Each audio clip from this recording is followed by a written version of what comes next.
Amém, igreja? Boa noite, a paz do Senhor. Ih, tá fraco. A paz do Senhor. Amém.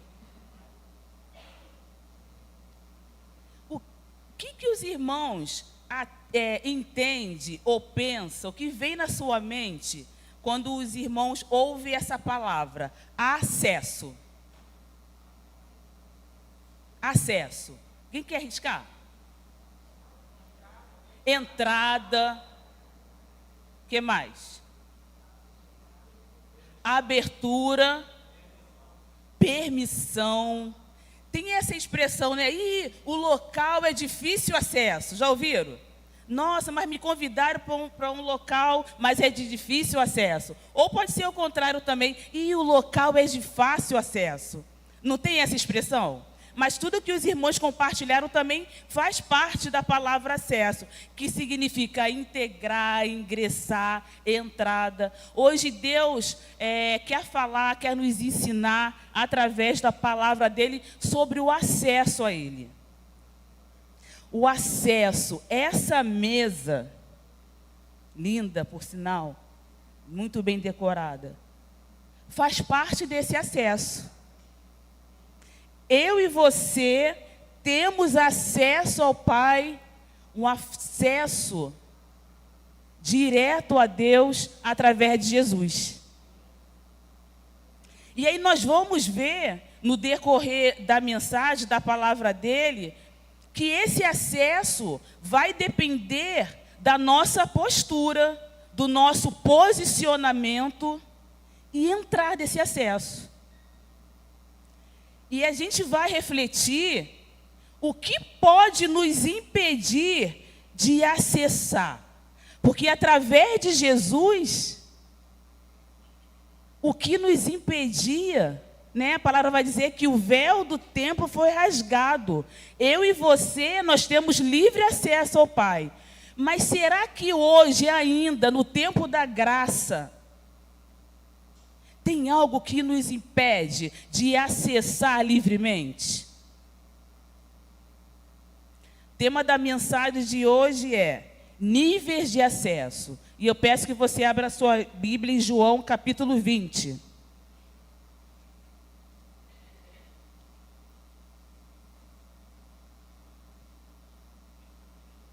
João capítulo 20, nós vamos ler do versículo 1 ao versículo 8.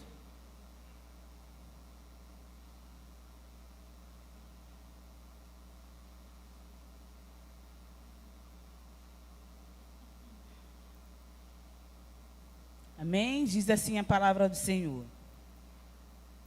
No primeiro dia da semana, bem cedo, estando ainda escuro, Maria Madalena chegou ao sepulcro e viu que a pedra da entrada tinha sido removida. Então correu ao encontro de Simão Pedro e do outro discípulo, aquele a quem Jesus amava, e disse: tiraram o Senhor do sepulcro e não sabemos onde o colocaram. Pedro e o outro discípulo saíram e foram para o sepulcro. Os dois corriam, mas o outro discípulo foi mais rápido que Pedro e chegou primeiro ao sepulcro. Ele se curvou e olhou para dentro, viu as faixas de linho ali, mas não entrou. A seguir, Simão Pedro, que vinha atrás dele, chegou, entrou no sepulcro e viu as faixas de linho, bem como o lenço que estivera sobre a cabeça de Jesus.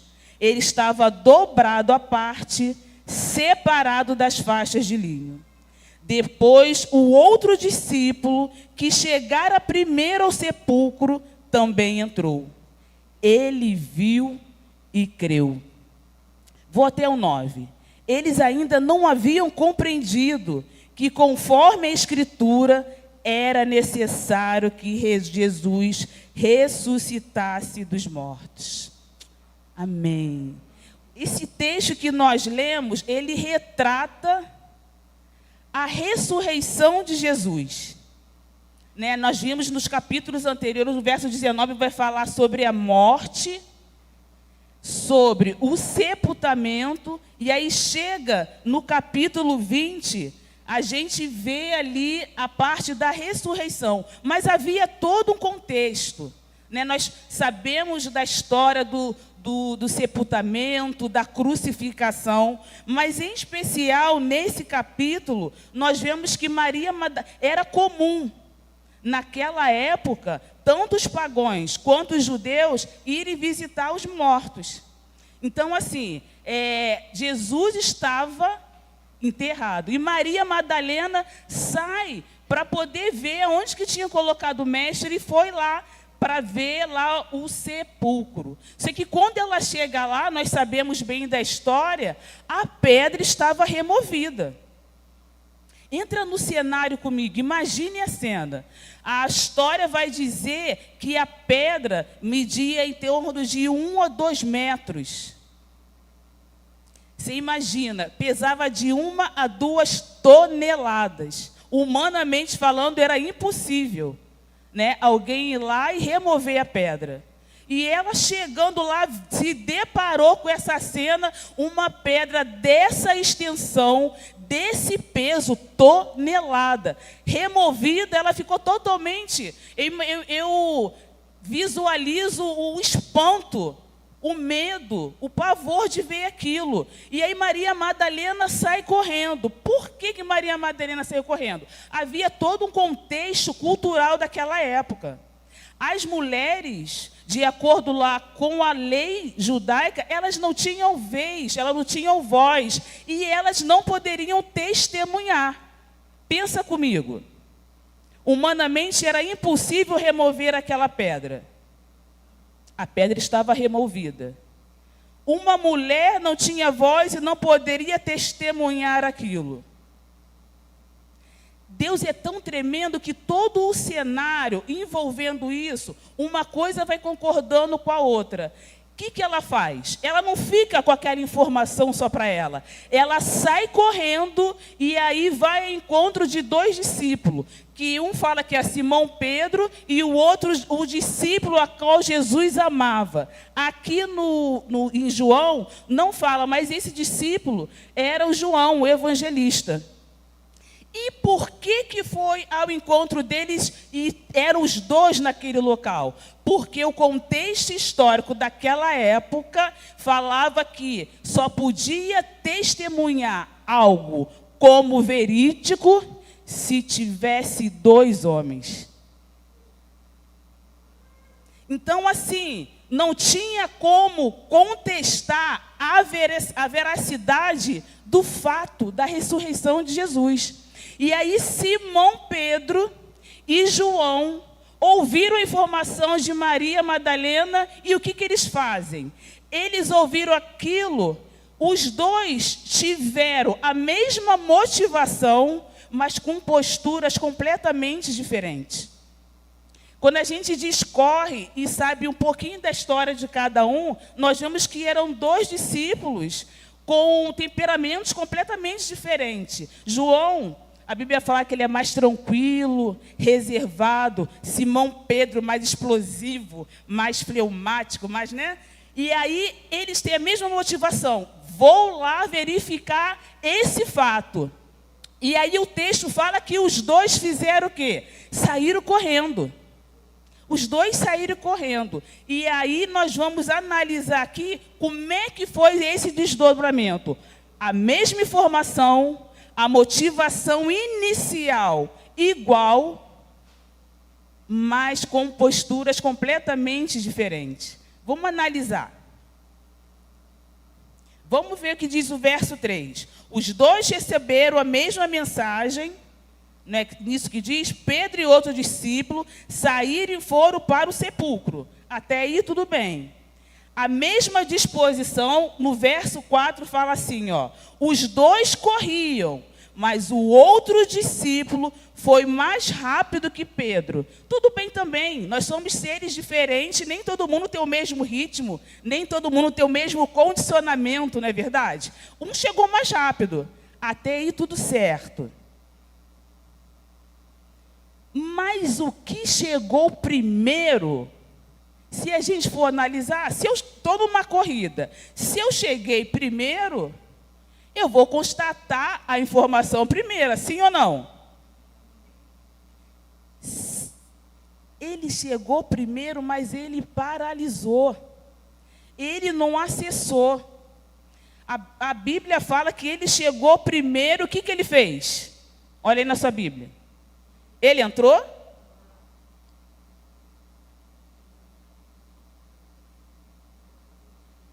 Ele se inclinou, olhou para dentro do sepulcro, porque a pedra tinha sido removida, e o que ele visualizou? Ele visualizou as faixas de linho que estavam soltas. Era costume da época também envolver o morto, né? Jesus foi envolvido com, algumas traduções falam lençóis, outras falam faixas de linho. Ele conseguiu lá visualizar a faixa. Obviamente, nós sabíamos que o corpo não estava lá. Mas não tinha somente a faixa lá. A visão dele ficou limitada. Você imagina, né? As tumbas, né? O local que colocava os mortos, eram pedras, lugares assim, pedra, né? Então fizeram lá aquela extensão de 1,5 m, 2 metros, imagina. E aí, a palavra vai falar que quando Maria Madalena foi de madrugada, então, como se fosse assim, 5, 6 horas da manhã, não estava totalmente claro. Imagine uma tumba, não tem luminosidade, mas aí ele consegue, por o lado de fora, visualizar. E aí ele viu lá, mas ele não acessou. Ele chegou primeiro, ele correu primeiro, mas ele não acessou.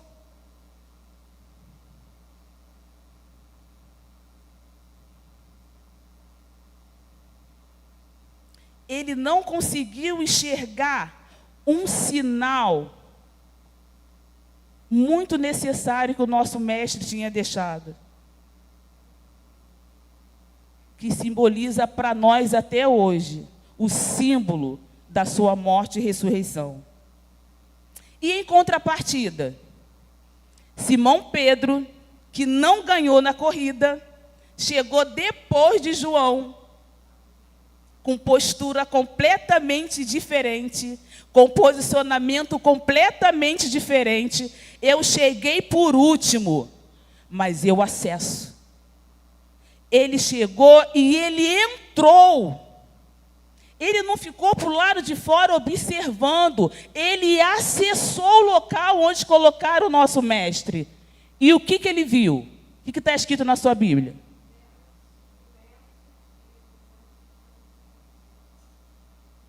Estavam as faixas, assim como João tinha visto, mas tinha algo muito poderoso. O lenço estava assim na cabeceira.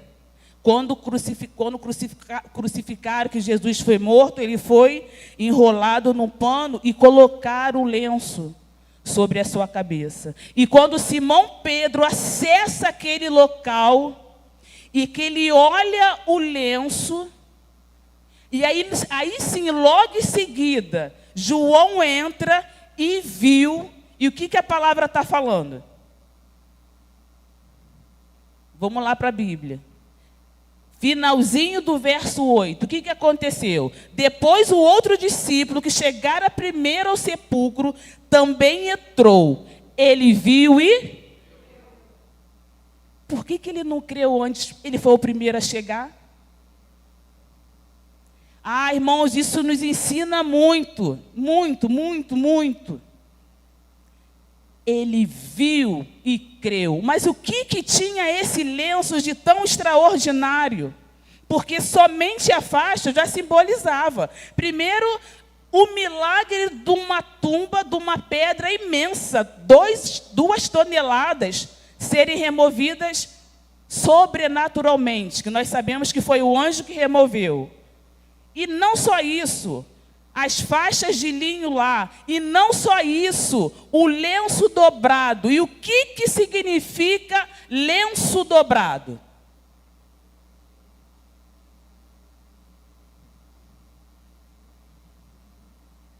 Naquela época, quando era a expressão amo, como se fosse o senhor, o dono da casa, e o servo, né?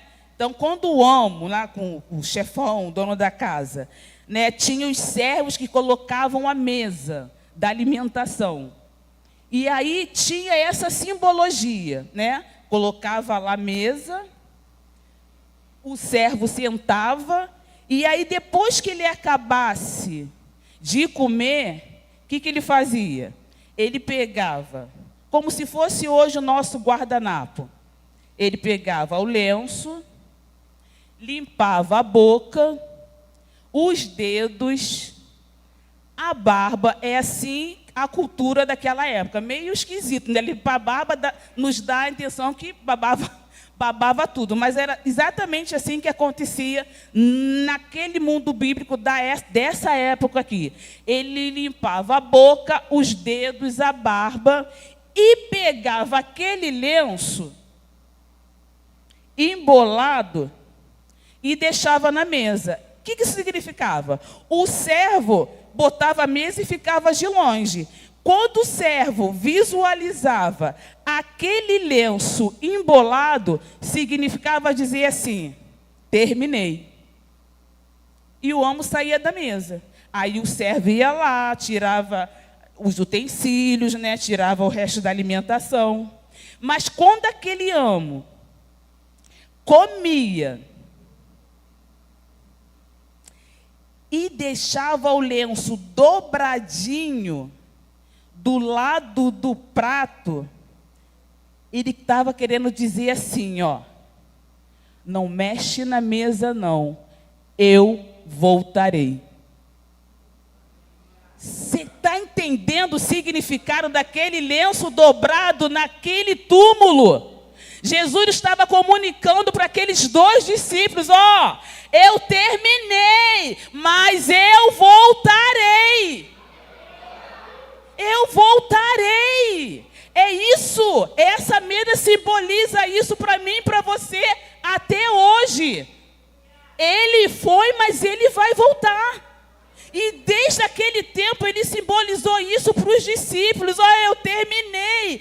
E o que aconteceu? João chegou primeiro e não conseguiu visualizar esse símbolo, esse recado. E Simão Pedro, com toda ousadia, com toda a postura, ele acessa esse local e ele vê. Só depois que ele acessou esse lugar, que João entrou, ele viu e creu. O que significa dizer para mim e para você? Nós não conseguimos contemplar as revelações de Deus olhando superficialmente. A gente precisa acessar. Superficialmente a gente não consegue contemplar tudo. Ele, por lado de fora, ele teve uma visão limitada. Somente quando ele entrou, que ele pôde ver tudo que Jesus quis transmitir através daquela simbologia. Eu e você só podemos experimentar maiores experiências e revelação de Deus se sairmos do superficial.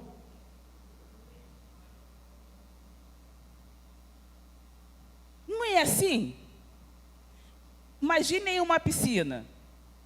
A gente pode saber a profundidade, né? Toda piscina, especialmente se for uma piscina coletiva. Tem lá a altura, né?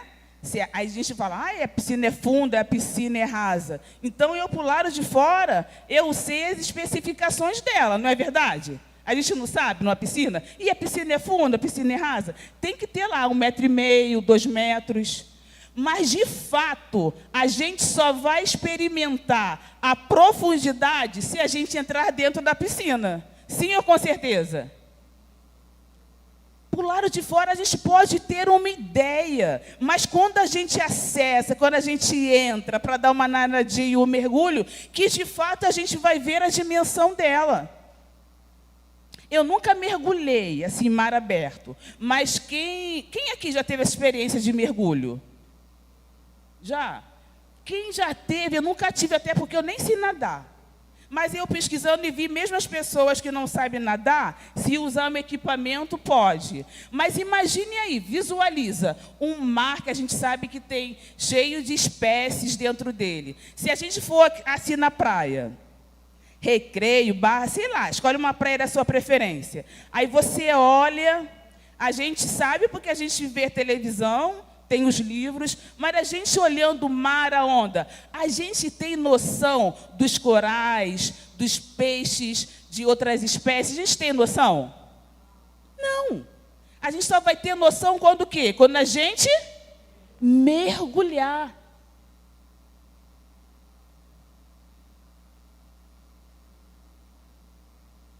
Conforme o Instituto de Profissionais de Mergulho fala que para a gente ver espécies, né, de vida, né, no mergulho, a gente precisa de uma profundidade, olha isso, irmãos, de no mínimo 2 metros, dependendo do lugar. E aí a gente vai conseguir visualizar corais, tartaruga, espécies diferentes. Agora, se a gente quiser ver aquilo que a gente vê pela televisão, aquelas coisas mais diferentes, olha a profundidade que a gente tem que ir. 20 metros. Então, não é no raso, não é no superficial. Isso nas coisas naturais. Estou falando de piscina, de um mergulho. E as coisas de Deus não ficam longe disso, não. Quer ver? Abra sua Bíblia em Ezequiel. Ezequiel 47.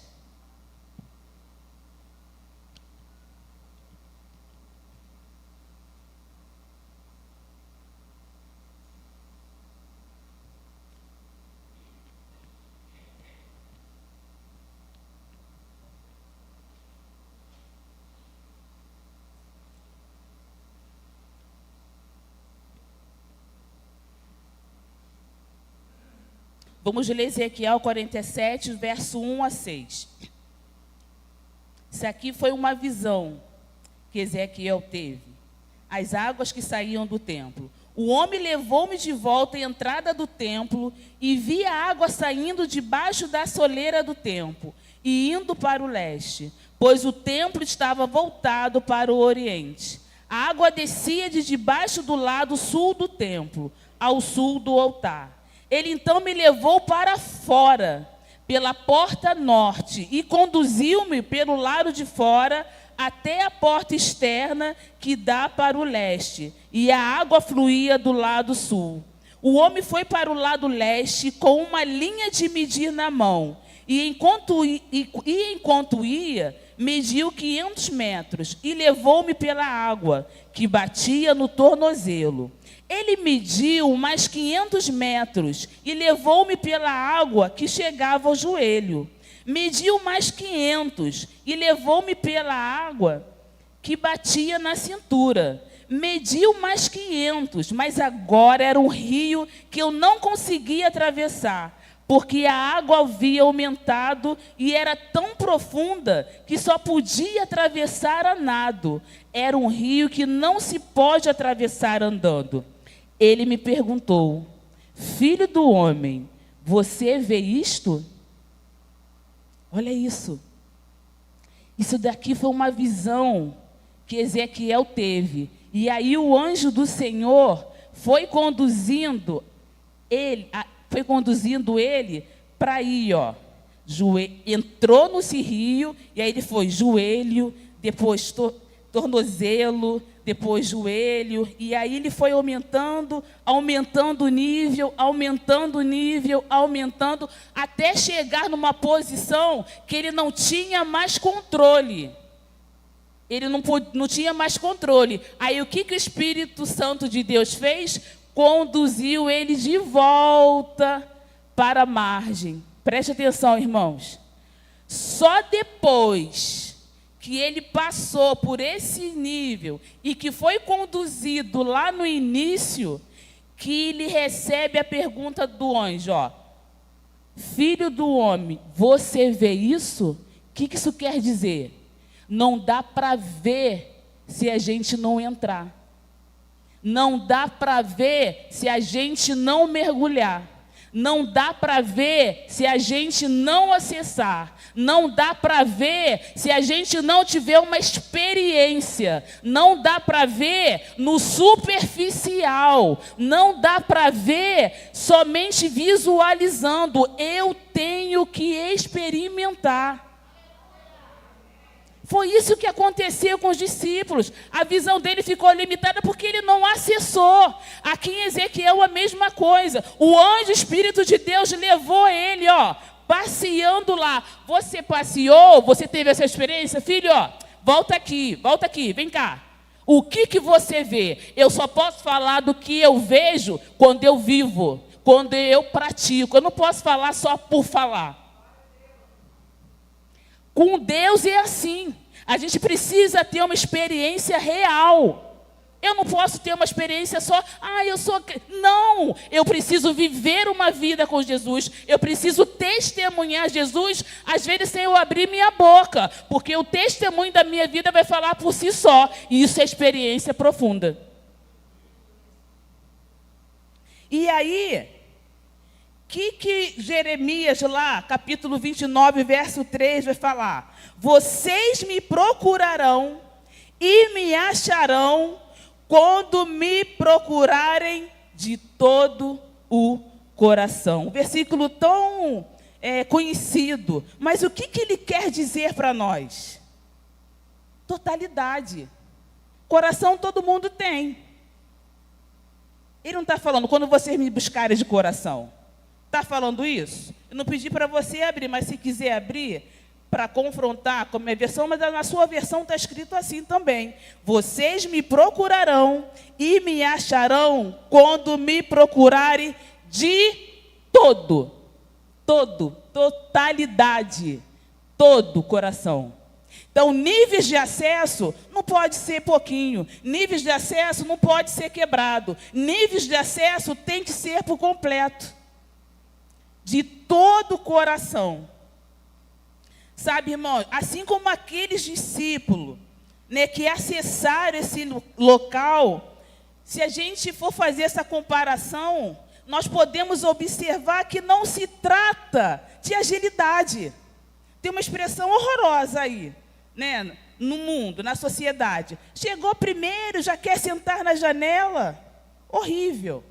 Porque não se trata de agilidade. Às vezes o outro que chegou primeiro vai sentar na janela assim, porque ele está sendo profundo. E que talvez o que estava na janela muito tempo está superficial. Então não se trata de agilidade. Se fosse assim, João, que tinha chegado primeiro, tinha visto coisas maravilhosas que Simão acessou primeiro. Só depois que ele entrou que ele viu. Então, não é agilidade. Níveis de acesso com Deus é profundidade. Ele olhou na direção certa. A tumba estava aqui, ele olhou, fez tudo certo, ele olhou. Mas a visão estava limitada.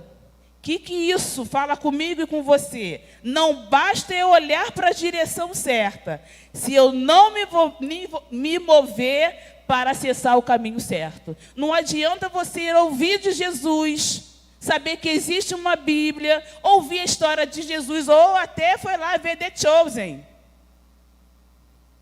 É bom, mas melhor ainda, quando a gente vive Jesus.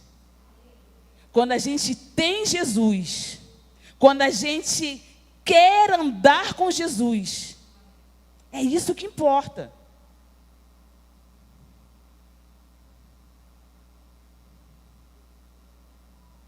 Mas por que será que João não entrou?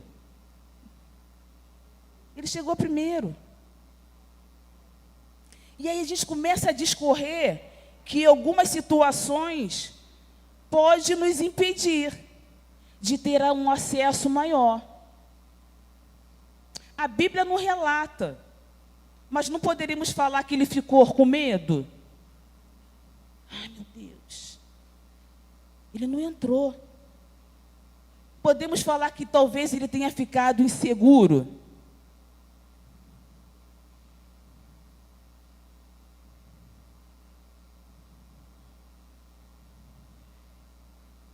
Podemos falar que talvez faltou coragem dele?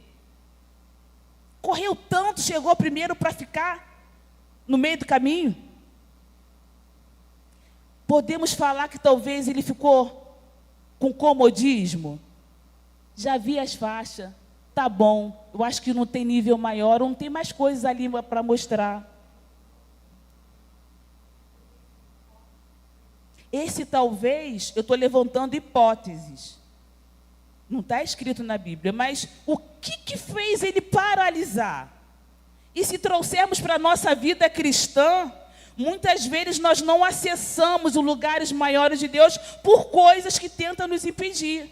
Talvez um medo, uma insegurança, um bloqueio emocional, comodismo muitas vezes, que é totalmente contrário, porque a palavra de Deus vai falar em Provérbios que a vereda, o caminho do justo nosso, é como luz da aurora, ou seja, hoje está de um jeito, amanhã de outro, é um processo progressivo, não é de estacionamento. Mas pode ser que o comodismo nos paralise.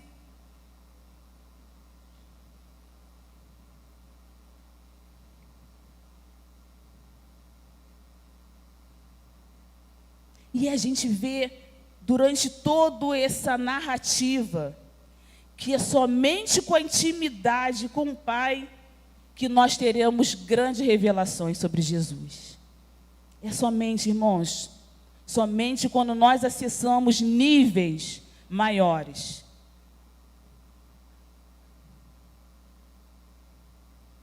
E para revelações mais profundas com Jesus,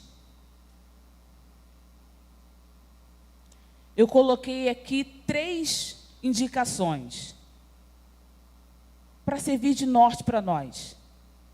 Mas pode ser que o Espírito Santo ministre você até mais ou outros. Eu creio que Ele está aqui ministrando a cada um de nós.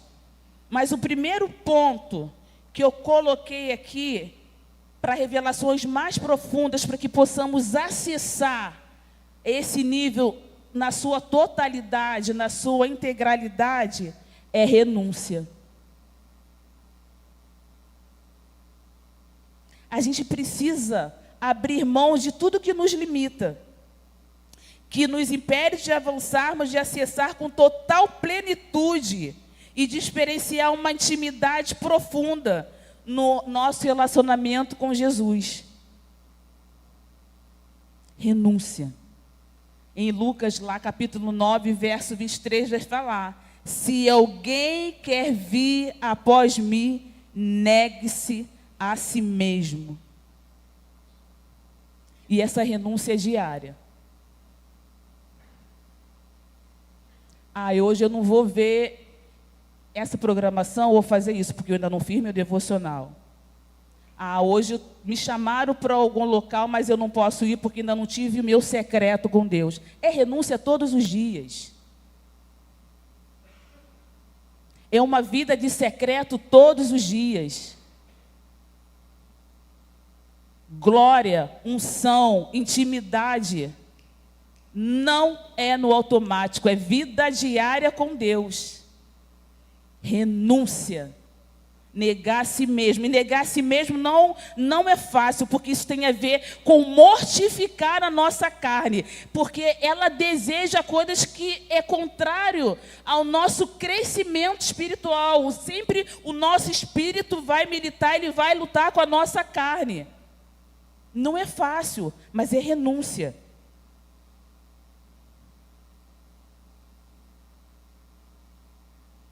E não há relacionamento profundo, com intimidade, se eu ficar na superfície, no raso.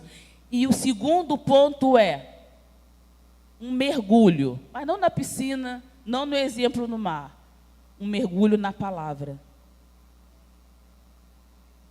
Mergulho na palavra não é somente leitura da Bíblia. Eu já li, né, Bíblia, não se trata disso.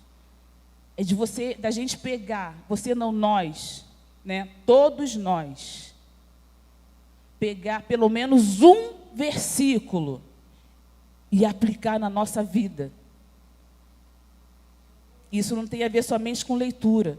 Isso tem a ver com prática, com viver, com se aprofundar, de triturar. Oséias vai falar para a gente, Oséias capítulo 6. Conhecemos o Senhor, esforcemo-nos por conhecê-lo. Esforcemos por conhecê-lo. Esforcemos. Ele está aqui, ó. Ele fala, eu sou. Ele é a palavra. Ele é a palavra. Ele é a palavra. Gente, ele é a palavra. Está tudo aqui. Para tudo quanto é tipo de conselho, temos aqui. Se quisermos níveis mais profundos com Deus, não tem outro jeito. É a palavra, ela substitui tudo. Ela é o livro, ela é a literatura, ela é o pedagógico mais importante que pode existir no universo. É a palavra. Renúncia. Eu negar a mim mesmo. Eu quero isso, mas isso não me edifica. E eu volto para o plano original. É eu mergulhar, porque a palavra, ela nos santifica, ela nos purifica, ela nos renova.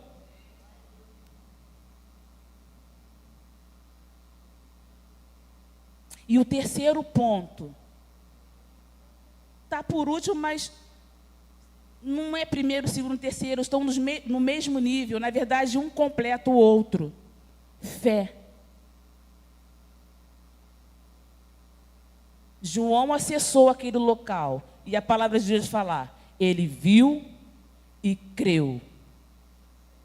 Sem fé é impossível agradar a Deus, pois quem dele se aproxima precisa crer que ele existe e que recompensa aqueles que o buscam. É impossível queremos níveis de acesso melhor se eu não creio. E esse crer não está somente nas coisas bonitinhas, arrumadinhas, não.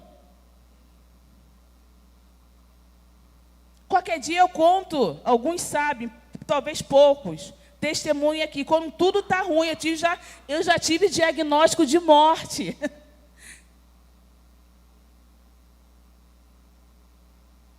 Fé.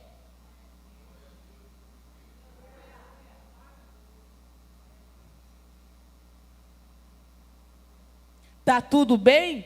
Fé. Não está tão bem? Fé. Para todas as coisas, fé.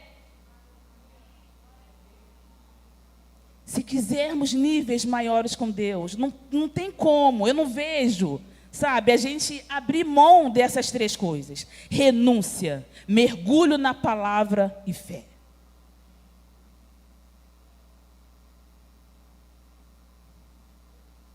Convite para nós nessa noite é acessarmos níveis maiores em Deus.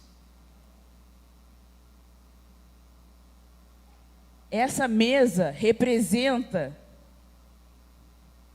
o lenço que estava dobrado. Representa que ele vai voltar para nos buscar. Representa o Maranata, a hora o Senhor vem, que nós entoamos. Representa a Hosana que nós entoamos. Representa o motivo por mim e por você estarmos aqui. Porque a gente louva, adora, exalta, glorifica a um Deus vivo. Aquela tumba estava vazia. É esse Deus que nós servimos. E vamos ainda ter o momento da ceia, mas eu gostaria que a igreja se colocasse de pé.